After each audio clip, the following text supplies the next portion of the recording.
ಸ್ವತಂತ್ರಗೊಂಡು ಇಷ್ಟು ವರ್ಷ ಆದರೂ ಸಹ ಇವತ್ತಿಗೂ ಭಾರತದ ಅದೆಷ್ಟೋ ಹಳ್ಳಿಗಳಲ್ಲಿ ಸರಿಯಾದಂತಹ ಒಂದು ಮೂಲಭೂತ ಸೌಕರ್ಯಗಳು ಅಥವಾ ಮೂಲ ಸೌಕರ್ಯಗಳು ಇಲ್ಲದೆ ಇರತಕ್ಕಂಥದ್ದು ನಿಜಕ್ಕೂ ದುರಂತ.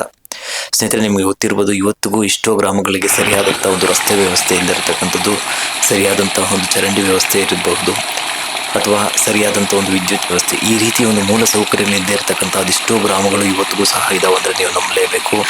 ಸೊ ಇದ್ರ ಬಗ್ಗೆ ಯಾರೂ ಸಹ ಯಾಕೆ ಧ್ವನಿ ಎತ್ತುತ್ತಿಲ್ಲ ಅನ್ನೋದು ಒಂದು ಯಕ್ಷ ಪ್ರಶ್ನೆಯಾಗಿ ಉಳಿದಿರ್ತಕ್ಕಂಥದ್ದು. ನಿಮಗೆ ಗೊತ್ತಿರ್ಬೋದು, ಸೊ ಪ್ರತಿ 5 ವರ್ಷಕ್ಕೊಮ್ಮೆ ಗ್ರಾಮ ಪಂಚಾಯತ್ ಚುನಾವಣೆಗಳು ಬರ್ತಾ ಇರ್ತಕ್ಕಂಥದ್ದು. ಸೊ ಇಲ್ಲಿಗೆ ಈ ಒಂದು ಗ್ರಾಮ ಪಂಚಾಯತಿಗೆ ಕೋಟ್ಯಾಂತರ ರೂಪಾಯಿ ಹಣವೂ ಸಹ ಹರಿದು ಬರ್ತಾ ಇರ್ತಕ್ಕಂಥ ಸರ್ಕಾರದಿಂದ, ರಾಜ್ಯ ಸರ್ಕಾರ ಇರ್ಬೋದು ಅಥವಾ ಕೇಂದ್ರ ಸರ್ಕಾರದಿಂದ ಇರ್ಬೋದು. ಆದ್ರೆ ಅವುಗಳನ್ನ ಇಷ್ಟರ ಮಟ್ಟಿಗೆ ಈ ಒಂದು ಗ್ರಾಮ ಪಂಚಾಯತಿ ಚುನಾಯಿತ ಪ್ರತಿನಿಧಿಗಳು ಅದನ್ನ ಬಳಕೆ ಮಾಡ್ಕೊಳ್ತಾ ಇದ್ದಾರೆ ಅನ್ನೋದು ಬಹಳ ಇಂಪಾರ್ಟೆಂಟ್ ಆಗಿರ್ತಕ್ಕಂಥದ್ದು ಪ್ರಶ್ನೆ.